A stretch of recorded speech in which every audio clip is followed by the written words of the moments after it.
ഇന്ത്യയും സിംബാബ്വേയും തമ്മിലുള്ള 3 മത്സരങ്ങളടങ്ങുന്ന T20 പരമ്പര ജൂലൈ 23, അതായത് നാളെ തുടങ്ങാനിരിക്കുന്നു.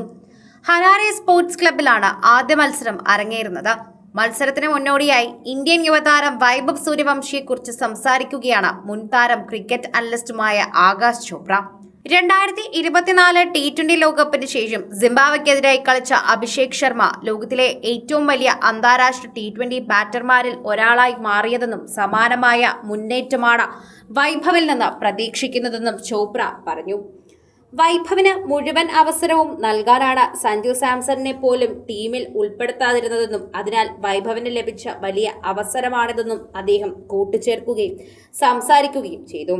2024 T20 ലോകകപ്പിന് ശേഷം സിംബാബ്വെ പര്യടനത്തിൽ ഇടം കയ്യൻ ഓപ്പണറായ അഭിഷേക് ശർമ്മയെ ഞങ്ങൾ അവതരിപ്പിച്ചു.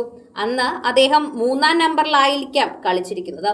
പിന്നീട് ലോകത്തിലെ ഏറ്റവും മികച്ച അന്താരാഷ്ട്ര T20 ബാറ്റർമാരിൽ ഒരാളായി അദ്ദേഹം മാറുകയും ചെയ്തു. വൈഭവ് സൂര്യവംശിയിൽ നിന്നും സമാനമായ മുന്നേറ്റമാണ് ഞങ്ങൾ പ്രതീക്ഷിക്കുന്നത്. അന്താരാഷ്ട്ര തലത്തിൽ വെറും 3 മത്സരങ്ങൾ മാത്രമാണ് വൈഭവ് കളിച്ചിട്ടുള്ളത്. എന്നാൽ ഇതിനോടകം തന്നെ ടീമിൽ നിന്ന് പുറത്താകുന്നതിന്റെ അനുഭവം അദ്ദേഹത്തിനുമുണ്ട്. ഇന്ത്യക്കായി കഴിഞ്ഞ മത്സരം കളിക്കാതിരുന്നതിനാൽ ഇനി തിരിച്ചുവരവിനാണ് അദ്ദേഹം ഇറങ്ങുന്നത്. അതുകൊണ്ട് എല്ലാവരുടെയും ശ്രദ്ധ അദ്ദേഹത്തിലായിരിക്കും.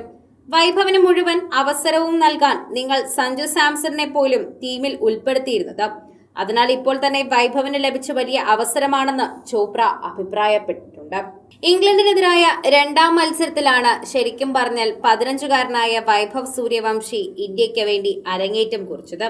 ഇംഗ്ലണ്ടിനെതിരായ 3 മത്സരങ്ങളിൽ മികവ് പുലർത്താൻ താരത്തിന് സാധിച്ചതുമില്ല. ആദ്യ മത്സരത്തിൽ 10 പന്തിൽ 15 റൺസും 2-ാം മത്സരത്തിൽ 5 പന്തിൽ 13 സിക്സും 3-ാം മത്സരത്തിൽ 10 പന്തിൽ 14 റൺസുമാണ് വൈഭവ് നേടിയത്. ലോകകപ്പ് ചാമ്പ്യൻ സഞ്ജു സാംസണിനെ മാറ്റിയായിരുന്നു യുവതാരത്തിന് അവസരം നൽകിയത്. എന്നാൽ തുടർച്ചയായി 3 മത്സരത്തിൽ സ്കോർ നേടാൻ സാധിക്കാത്തതിനാൽ ഇംഗ്ലണ്ടിനെതിരായ അവസാന മത്സരത്തിൽ വീണ്ടും സഞ്ജുവിനെ 11-ൽ എടുത്തിരുന്നു. മത്സരത്തിൽ 15 പന്തിൽ 23 റൺസായിരുന്നു സഞ്ജു നേടിയത്. നിലവിൽ സിംബാബ്വെ പര്യടനത്തിൽ സഞ്ജു സാംസൺ ഇന്ത്യൻ ടീമിന്റെ സ്ക്വാഡിൽ പോലുമില്ല. അതേസമയം സിംബാബ്വെക്കെതിരെ വൈഭവ് സൂര്യവംശി മിന്നും പ്രകടനമാണ് തിരിച്ചുവരുമെന്നും ആരാധകർ പ്രതീക്ഷിക്കുന്നു. സഞ്ജുവിനെ മാറ്റി അവിടെ സൂര്യവംശിയെ പ്രതിഷ്ഠിച്ചതുപോലും ഇഷ്ടപ്പെടാത്ത ആരാധകർ വളരെയധികം നന്നായി ഇപ്പോൾ പ്രതികരിക്കുന്നതും ഇതിനെപ്പറ്റി തന്നെയാണെന്ന് പറയാം. ഓരോ സമയത്തും വൈഭവിനെ പിന്തുണയ്ക്കുന്നവർ സഞ്ജു ആരാധകരാണോ എന്ന് സംശയിക്കേണ്ടിയിരിക്കുന്നു. സഞ്ജുവിന്റെ അവസരം പോലും കളഞ്ഞ് നീ ഇവിടെ നിൽക്കുന്നതിനെ കുറിച്ച് മറക്കരുത്. നന്നായി കളിക്കണം. അതാണ് നിനക്ക് പറ്റിയ ഏക മാർഗം. അതാണ് നിന്നെ കൊണ്ട് സാധിക്കുന്ന ഒരു കാര്യവും. പ്രേക്ഷകരെല്ലാവരും വൈഭവിന് കൂടുതൽ പ്രഷർ നൽകുന്നത് ശ്രദ്ധിക്കുന്നുണ്ടെന്നും പറയുന്നു. അത് അവന്റെ കരിയറിന് തന്നെ ദോഷമായി മാറുമെന്നും പറയുന്നുണ്ട്.